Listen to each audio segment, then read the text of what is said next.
Hello there, Lothar here. It is early February 2024, so it's probably the time where people are sort of maybe checking out their kit. We've got this fancy new stuff that you want to try out. Try to do some shakedown hikes, try and get your feet ruggedized a little bit so you don't get too many blisters early on. But also you're probably going to be testing your camping gear, so if you've invested in some of these new lightweight tents. So this video is going to talk about just general camping tips.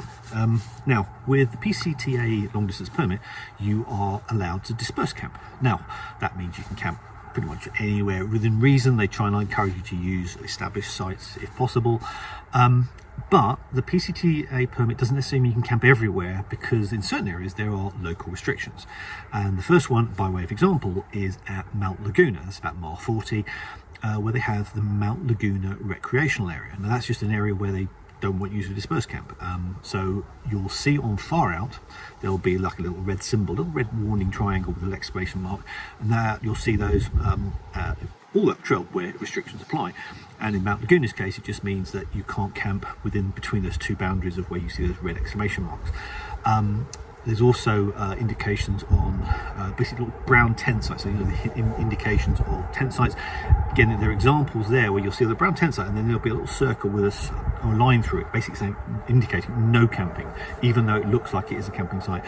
Just so happens that it's they're basically starting to encourage hikers, and they've asked Farout to include those symbols to make sure that hikers are aware that this is not a dispersed camping area. It's only about 10 miles, so you can easily plan to either stay in one of the established campgrounds at Mount Laguna, or you can time your hike in such a way that you get through that section so you don't have to camp there. Easily done. So that's why using Farout and looking ahead is very useful, because you can see you're not going to get caught out by one of these local restriction areas. Right, so when it comes to ultimately finding a campsite, you're going to walk in, you're going to obviously check for deadfalls, and now with the high winds and all the bad weather we've had recently, and there's lots of blowdowns up the trail, there is a real risk of deadfalls, of basically loose branches in trees coming down and basically damaging or potentially injuring you. It happens obviously in high winds. It doesn't happen very often. You'll hear creaking of trees at late night. It's very disturbing if you pitch your tent and you haven't checked for deadfall. So definitely do that before you start working out, am I going to camp here? You also want to try and avoid, obviously, riverbeds, even though they're nice and flat and probably nice quiet areas. There is a risk of flash floods, certainly in the desert, and you'll see videos whereby bone dry 1 minute and then there'll be a deluge, and there's just this surge of water that comes down. And there was an example of a video, I'll try and find the link for Whitewater Preserve. It can really shift the path of the rivers and the terrain, and the damage you can see, particularly around Whitewater Preserve and up to Mission Creek on the PCT, shows the damage that can be done by these floods. So obviously stay away from riverbeds. You also want to try and stay away from patches of water where you've got real risks overnight of condensation. It's a dew trap, if you like, and you'll have a risk of having condensation developing in your tent overnight. What I try and do is I always certainly I've got a tent which allows me to open doors on both ends, so I get a basic airflow. So again, with your tent, get some experience on just managing condensation. I think if you have a single wall tent, which a lot of hikers do, condensation is something you just have to manage. It's a reality of having a single wall tent, but it's very easy to manage once you're familiar with your tent. Right, the other thing is you want to be careful of where you're pitching your tent, certainly with regard to high winds. Now, if you're camping in a very open desert area, for example, like near Scissors Crossing or at Whitewater Preserve, they can get extremely windy, certainly at night, when the temperature, obviously the dramatic temperature changes, and that drives the winds. Now, what you'll find is that as I was saying, you might be pitching it early in the afternoon or evening and it's quite calm, but the winds pick up through the night. So know how to pitch your tent in high winds. And for example, like the Z-Packs tents normally have blue labels on one side of the tent, and you orientate those into the wind, and that gives the structural integrity of the tent basically maximised. So certainly know if your tent has a particular orientation to favour if you're going to camp in high winds. The also thing you want to be aware of is, as I said, talk about condensation. One example is Lake Morena. So just be aware of when you're going to camp in these areas, even though they're popular, you may find that once you wake up in the morning, or you arrive in that area and you've got damp gear, be aware that some of the established campgrounds, the rangers are actually trying to encourage growth in the campground. So what you'll find is they may have planted bushes and stuff, and what the last thing they really need is hikers coming in and just basically trying to dry their gear and hanging over bushes and letting it dry. Now, in normal circumstances, it's not an issue, but when you come to an established campground and they're trying to obviously get encourage growth and increase the aesthetics of the campground, you may find the rangers keep coming around saying, please take that off the bushes, because the reality is if they planted stuff and people are hanging clothing or tents to dry out every day, and imagine for 3 months, and you're doing that for 3 months during peak spring, which is where the buds potentially have a high rate of growth, then if hikers every day are doing that at established campgrounds, then what happens is the growth is limited, and therefore the rangers, so they do post signs, but a lot of hikers just aren't aware of it. So you just try and avoid hanging your stuff in established campgrounds, unless obviously over a fence or something's fine, but not over bushes, because it does frustrate the rangers. When it comes to finding your campsite, you may have found your dream campsite. So you're going to look at it. Is it flat, first of all? Obviously, you're never going to have it perfectly flat. I tend to find that if I have it slightly on a slope of some description, if I don't have, say, my granite gear, or so my 1/8 inch foam pad under my sleeping pad will gradually slide down during the night. So that's a way in which, even if you don't get a perfectly flat site, you can stop your things sliding around if you use one of those very thin foam pads under your sleeping pad. That's a way of dealing with non-flat campsites. I look at the terrain underneath. First of all, obviously you don't want to be on ants' nests. You obviously don't want to be on wasps' nests. These solitary wasps have these little holes all over the place in the desert. I have seen one tarantula hole, which is very extremely rare, so you're going to be very unlucky if you land on one of those. But also just be aware that if you do camp on those things, chances are you might be infested, or at least have the outside of your tent infested in the morning. So definitely take care and just scan around to see where you're going to be camping. Also look at the general wildlife around a campsite. Maybe look at Farout. Are there comments from the hikers to say this had lots of activity around, say, from bears or deer or mice? Big example there is that a lot of animals like salt licks, so they like licking your gear to get some salt.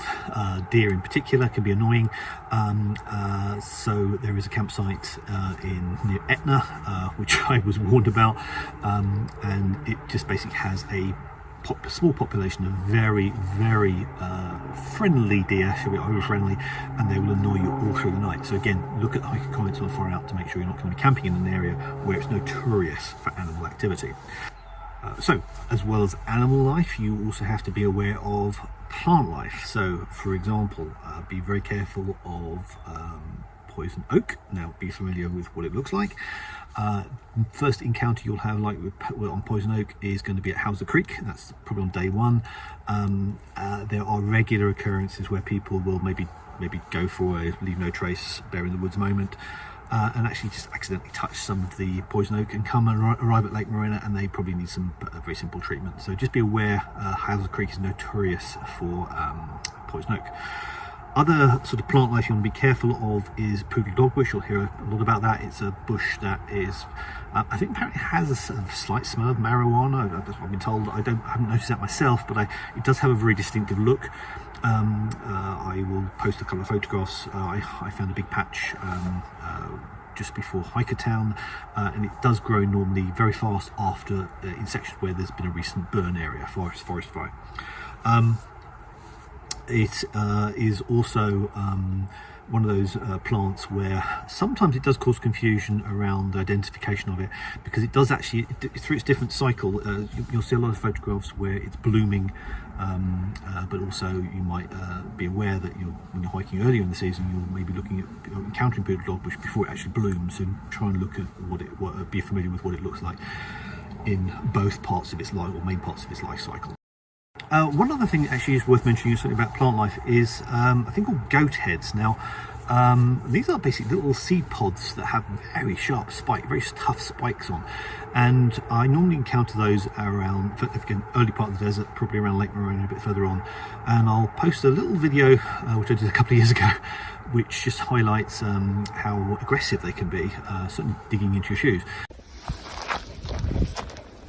Okay, this is a common occurrence, particularly early in the desert, and specifically Lake Morona Campground. Just walking around into the bathroom. What I'm not aware of are these things, and they're called goat heads. So I'm just going to put that between my shoes, and they are basically very sharp spikes and quite strong. Lo and behold, they will fall off in your tent at some point. That's 4, 5. Oh, there's one there. That's 6. Let's get the other one off.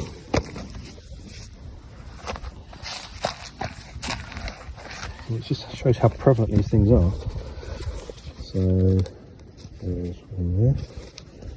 Again, a great spike on the end of it. And we will puncture your sleeping pad literally from day one. And okay, you can see from that that video that what will happen is that, or can happen, is that you may hike, pick up some of those in your shoes, and when you come to camp, you might walk some of those spikes into your tent and ultimately damage your sleeping pad. We get a few failures every year. Possibly due to that, we're not quite sure, but early on it is quite easy to punch your pad if you're not taking precautions like that. So that's the plant life, or the main plant life. Now when it comes to pitching your tent, practice. The reason being is because you may find yourself having to pitch maybe on a non-ideal site. You may have to pitch in preparation for heavy rain, in which case you want to have to get it taut. You might have a tent that has certain materials like sil nylon, which actually gradually sags as it gets wet, and you have to retension it during the night. Know how to set your tent, because if you don't have it taut, what will happen is any rain will potentially drain into your basin of your tent, and you can wake up in a flooded tent in the morning. So just be familiar with how you set up your tent and how you get it ideal for both the rain and the wind. I also had examples where I had a hailstorm, which you can't do much about, but that's just more just batten down the hatches and hope you get through it. And I had a damaged tent as a result, but it just shows the extremities of the weather you've got to deal with. You've got to do wind, rain, hail, but also condensation, and some pleasant. You might have super hot evenings, in which case you may open up the whole tent, or you might even cowboy camp. So that's things to consider. Tent pegs, I spoke about those before. I tend to use something like this. It's a bit like this is a Hildeberg version, but it's about the equivalent of an MSR groundhog. I kind of like these kind of shapes. It has a reasonable grip in the sand, and even if the ground is a bit damp. Some of the this is another one I've used before, but again it has a sort of a way in which it sort of grabs the earth. I'm not a fan of these guys. They're beautifully light but utterly useless on the PCT, I believe. You're going to get someone saying they love them, but the vast majority of the time I've used it, I've just given up. Same with the Shepherd Crook one, super light. If you're going ultra light, that's great, but you're carrying stuff that is effectively useless. When it also when you're pitching your tent, you also want to know how to maybe pitch it slightly lower. So for example, if you're in high winds and high rain or driving rain, you could basically want to pitch it low to stop the risk of rain being driven into your underneath your tent flaps and into your basin. It's a real skill in getting all the different ways in pitching your tent. Some tents are pitched with trekking poles. I have an option whereby I can use dedicated poles, or I can just use my trekking poles, and I now use religiously trekking poles. I've got ones which are fixed length, but as I mentioned in the previous video, a lot of the fixed length ones normally have a little clip which you're locking, but if you release that, you can actually lower the handle by about between 5 and 10 centimeters, so that gives you variability in height. You may not get the perfect height for your tent, but once you practice with that, you can still pitch your tent with fixed length trekking poles if you have that variation. And I also sometimes my tent pole might be my trekking pole might be like that, but even I might slightly angle it, and it still works fine to pitch a tent. So don't get worried too much exactly precisely the manufacturer's height of your trekking pole and matching to your tent. It's not necessary. Right, when it comes to packing up, so when you've obviously slept, hopefully you're not got too wet, I have a regular routine, so I'm very carefully and not forgetting things. So I roll and fold my tent. It was drummed into me when I was 10 years old by my scoutmaster, and for recent years I never fully understood why some of the experts would say, oh, just stuff your tent. No, you stuff your tent into your backpack to fill out the spaces. The problem is that you're driving the main tent fabric against anything and everything that's in your tent, and possibly even some metal parts of the tent. And I was always taught never to do that, but thankfully I think a lot of the experts are coming around that if you want a tent to last, then stuffing is not a good idea, and rolling and folding is better for long-term durability of your tent. But it's your tent, you can treat it however you want. Also, when I'm packing up, I have a routine where I count the number of tent pegs, make sure I don't forget any. I sometimes, if I'm camped where some people have camped before, I occasionally find another tent peg spare, one leftover tent peg. It is really frustrating sometimes if you're in a high wind situation and you're maybe one peg short or something, you've lost it, and it can be frustrating. Obviously, you can tie it to rocks and things like that, but it's just try and get into a routine when you're packing up. You pack things up the same way. You wander around your campsite, look for, obviously pick up any rubbish and stuff, make sure you haven't forgotten to, was I hanging a food bag somewhere or something, just make sure you don't leave anything behind. Other things I was going to talk about were established campgrounds. Now, established campgrounds normally have fee stations or places where you pay, and they're not normally at the entrances to where the PCT arrives in the campground. They're normally at the road entrances. So if you're coming to an established campground, just make sure that a fee doesn't apply, or if it does apply, you know where to pay. The responsibility is actually yours. Even if you didn't see a sign, it doesn't matter. You are responsible for paying that. It's also I think easy for PCT hikers, because what you can do is you can share sites. So you might find that you're paying maybe $14, or I mean in the big sites probably up to $30, but you can have sometimes up to 8 to 10 people on that site, so you can easily split up the cost. So it's not that expensive, but just be aware that the PCT permit doesn't allow you to camp in established campgrounds for free. If fees apply, you have to pay those fees as well. Now, when the other thing is if you do go into established campgrounds, it is frustrating for rangers if they see hikers sort of camping maybe 20 yards down from just outside the campground, because what they're actually doing is they're extending the campground unnecessarily. I think the general advice would be, look, use the campground facilities if you want, that's fine. If you're staying overnight, then the fee applies. If you don't want to pay the fee, walk half a mile or something, just away from the campground. There's always someone who'll arrive and say, how can I avoid the fee? And then they camp very close to the campground, use all the facilities, stay overnight. Could argue, are they allowed to do that? Yeah, you are, but it just annoys the locals and the rangers in particular. But anyway, you make your choice. Right, food storage, that's the big one. Lots of different opinions on that. I take the route that I will sleep with my food, but I am very careful and meticulous. I use odor-proof bags, I double bag, and then I stuff that into my backpack inside my tent, so it's multi-layer. But I also try and do my main cooking whilst I'm hiking. I might do a stop and then hike a bit further on and then camp. So the vast majority of my the smells around cooking are actually already contained within my bags. And well, it's not around the campsite. Some people use Ursacs. These are very toughened rodent-proof bags. I would then, if you have one of those, obviously just hang it outside anyway, and then leave that overnight, and you should be okay. Also, bear cans. Now, bear cans are required at a number of places along the trail. I actually expect there's going to be more agencies along the trail announcing requirements, because there's been more and more encounters with animals being attracted to human food. So I personally would actually be suggesting people buy their own bear can in future seasons.